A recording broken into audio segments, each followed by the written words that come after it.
मेरे सारे बहन भाइयों को एक बार फिर से जय मसीह की।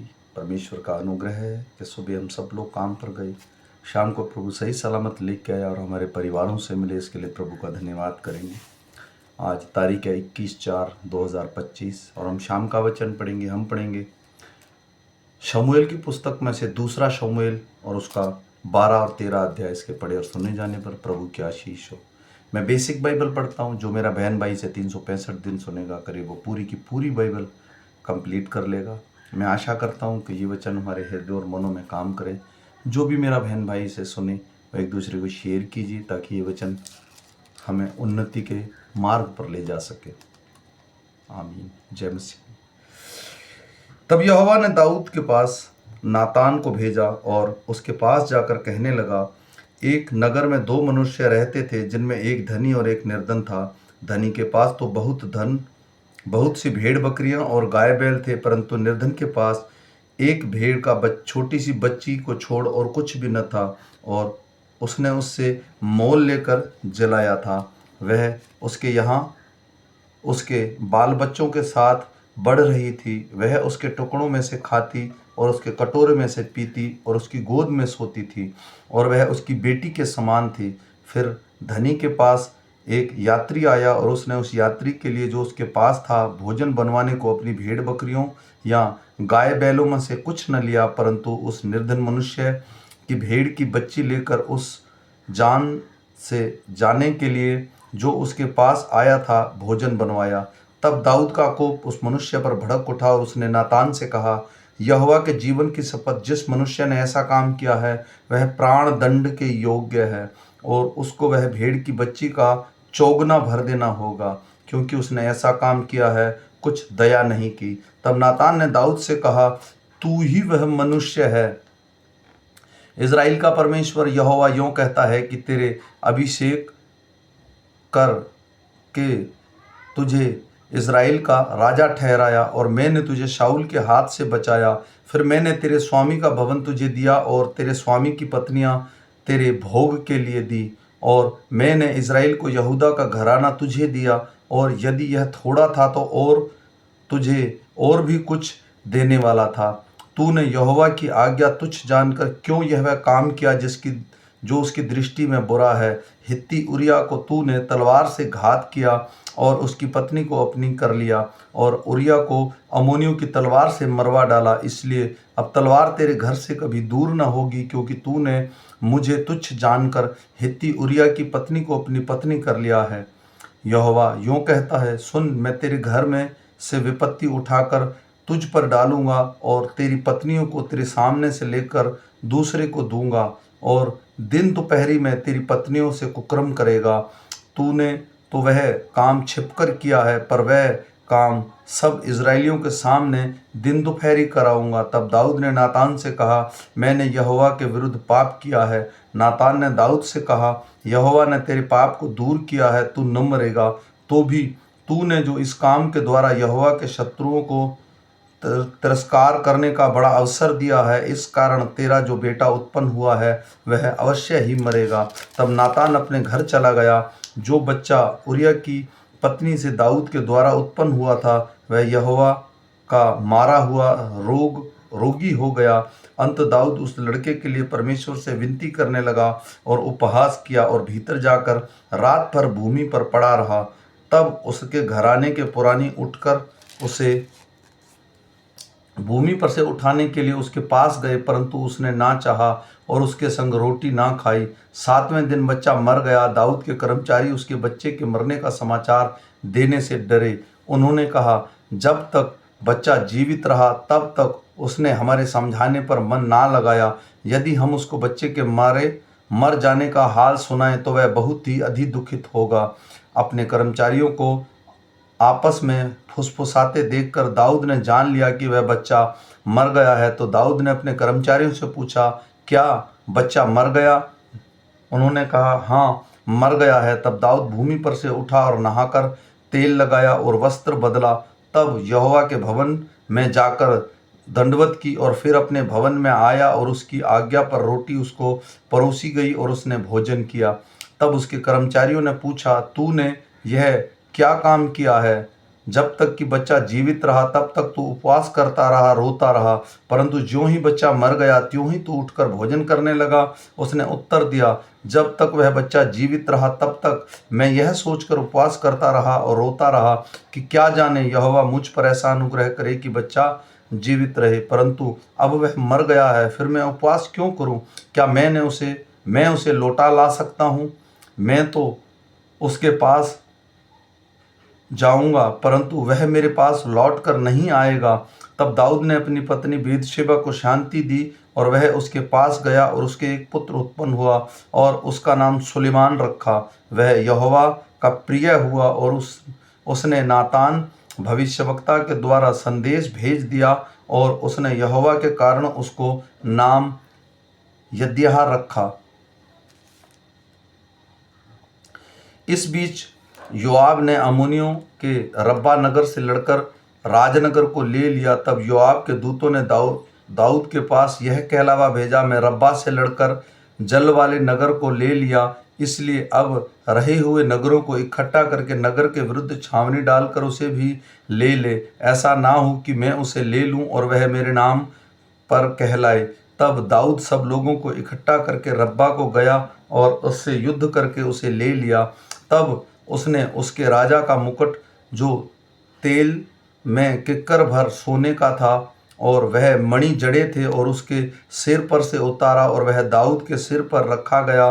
फिर उसने उस नगर से बहुत लूट पाई और उसके रहने वालों को निकालकर औरों को दो दो टुकड़े कराया और लोहे के हैगे पर उसे फिरवाया और लोहे की कुल्हाड़ियों से उन्हें कटवाया और ईंट के पंजावे से वह चलवाया और अम्मोनियों के नगर से भी उसने ऐसा ही किया। तब दाऊद समस्त यरूशलेम में लौट गया। तामार नामक एक सुंदरी थी जो दाऊद के पुत्र अबूशलेम की बहन थी। वह उस पर दाऊद का पुत्र अमोन मोहित हुआ। अमोन अपनी बहन तामार के कारण ऐसा विकल हो गया कि वह बीमार पड़ गया, क्योंकि वह कुंवारी थी और उसके साथ कुछ करना अमोन को कठिन जान पड़ता था। अमोन ने योनादाब नामक एक मित्र था जो दाऊद के भाई शिम्मा का बेटा था और वह बड़ा चतुर था। और उसने अमोन से कहा, हे राजकुमार, क्या कारण है कि तू प्रतिदिन ऐसा दुर्बल होता जाता है? क्या तू मुझे न बताएगा? अमोन ने कहा, मैं तो अपने भाई अबशलोम की बहन तामार पर मोहित हूँ। योनादाब ने उससे कहा, अपने पलंग पर लेटकर बीमार बन जा और जब तेरा पिता तुझे देखने को आए तब उससे कहना, मेरी बहन तामार मुझे आकर रोटी खिलाए और भोजन को मेरे सामने बनाए कि मैं उसको देखकर उसके हाथ से खाऊं।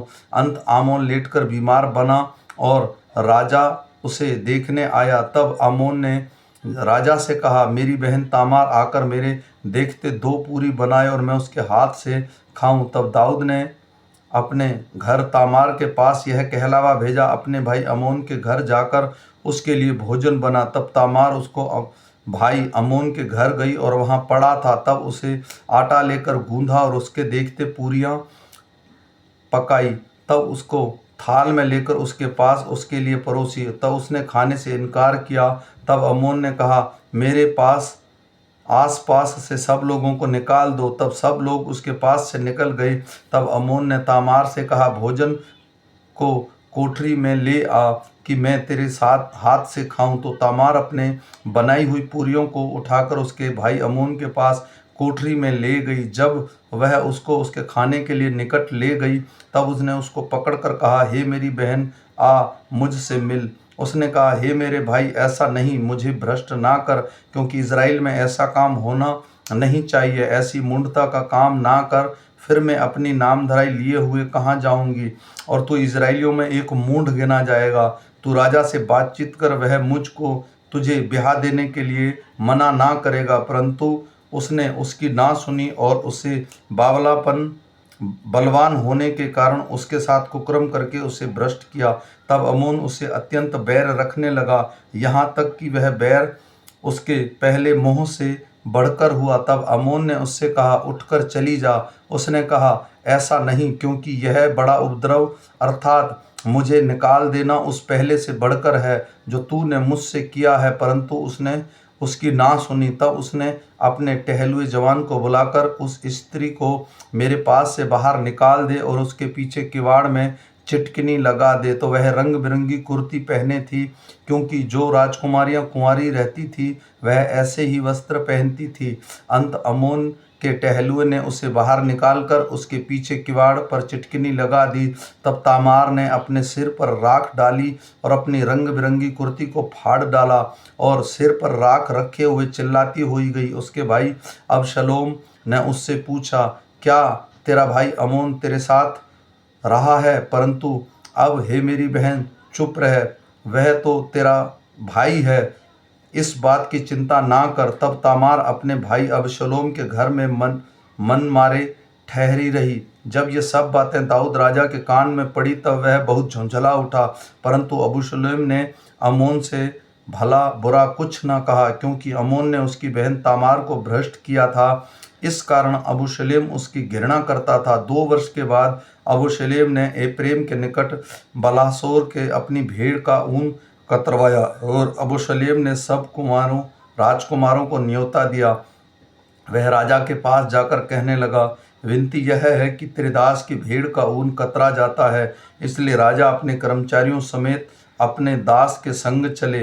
राजा ने अबीशलेम से कहा, हे मेरे बेटे, ऐसा नहीं, हम सब ना चलेंगे, ऐसा ना हो कि तुझे अधिक कष्ट हो। तब अबूशलेम ने विनती करके कहा, उस पर दबाव डाला, परंतु उसने जाने से इनकार किया, तो भी उसे आशीर्वाद दिया। तब अबशलोम ने कहा, यदि तू नहीं तो मेरे भाई अमोन को हमारे संग जाने दे। राजा ने उससे पूछा, वह तेरे संग क्यों चले? परंतु अबशलोम ने उससे ऐसा दबाया कि उसने अमोन और सब राजकुमारों को उसके साथ जाने दिया। तब अबशलोम ने अपने सेवकों को आज्ञा दी, सावधान रहो, और जब अमोन दाखमधु पीकर नशे में आ जाए और मैं तुमसे कहूँ अमोन को मारो, तब निडर होकर उसको मार डालना। क्या इस आज्ञा का देने वाला मैं हूँ? हियाव बांधकर पुरुषार्थ करना। तब अबशलोम के सेवकों ने अमोन के साथ अबशलोम की आज्ञा के अनुसार किया। तब सब राजकुमार उठ खड़े हुए और अपने अपने खच्चर पर चढ़कर भाग गए। वे मार्ग में ही थे कि दाऊद को यह समाचार मिला, अबूशलेम ने सब राजकुमारों को मार डाला और उनमें से एक भी नहीं बचा। तब दाऊद ने उठकर अपने वस्त्र फाड़े और भूमि पर गिर पड़ा, और उसके सब कर्मचारी वस्त्र फाड़े हुए उसके पास खड़े रहे। तब दाऊद के भाई शिम्मा के पुत्र योनादाब ने कहा, मेरा प्रभु यह न समझे कि सब जवान अर्थात राजकुमार मारे डाले गए हैं, केवल अमोन मारा गया है, क्योंकि उस दिन उसने अबूशलेम की बहन तामार को भ्रष्ट किया। उसी दिन से अबूशलेम की आज्ञा से ऐसा ही बात का निश्चय थी। इसलिए अब मेरा प्रभु राजा अपने मन से यह समझकर कि सब राजकुमार मर गए उदास न हो, क्योंकि केवल अमोन ही मारा गया है। इतने में अबूशलेम भाग गया और जो जवान पहरा देते थे उसकी आंख उठाकर देखा कि पीछे की ओर से पहाड़ के पास से मार्ग से होते हुए चले आ रहे हैं। तब योनादाब ने राजा से कहा, देख, राजकुमार आ गए, जैसा तेरे दास ने कहा था वैसा ही हुआ। वह कह ही चुका था कि राजकुमार पहुंच गए और चिल्ला चिल्ला कर रोने लगे, और राजा भी उनसे सब कर्मचारियों समेत बिलख बिलख कर रोने लगा। अबूशलेम तो भागकर गशूर के राजा अमीहूर के पुत्र तैलमे के पास गया, और दाऊद अपने पुत्र के लिए दिन दिन विलाप करता रहा। अंत अबूशलेम भागकर गशूर को गया और वहां 3 वर्ष तक रहा। दाऊद के मन में अबूशलेम के पास जाने की बड़ी लालसा रही, क्योंकि अमोन जो मर गया था वह, इस कारण उसने उसके विषय में शांति पाई। आमीन। मेरे भाई और बहनों, आज के वचन में परमेश्वर साफ बताता है, दाऊद उसका प्रिय चुना हुआ चेला है, और उसके बावजूद भी प्रभु ने उसको नहीं बख्शा। परमेश्वर पाप करने वालों के नज़दीक नहीं रह सकता। इसी प्रकार अमोन ने भी बुरा किया अबूशलेम की बहन के साथ में, उसको भी परमेश्वर ने नहीं बख्शा। तो इसलिए मैं विश्वास करता हूँ कि इस वचन से हम सीखें, हमारा परमेश्वर सिर्फ हमें आशीष नहीं देता है। अगर हम कमी गलतियाँ करेंगे तो उसके लिए भी हमें पहले वो चेतावनियाँ देता है, अंततः बाद में वो अपने न्याय पर बिल्कुल निर्भर रहेगा। तो ये परमेश्वर सिर्फ कमियां छुपा कर नहीं, हमारी कमियों को भी उजागर करने वाला है। इसलिए मैं आशा करता हूँ हम फिर मिलेंगे सुबह के वचन के साथ। तब तक सारे मेरे बहन भाइयों को जय मसीह की। परमेश्वर हमारे घरों पर, हमारे कामकाज पर, हमारे बाल बच्चों पर, हमारे बीमारियों पर हमें जय दे, हमारे अन्न जल को आशीष दे। सबको जय मसीह की।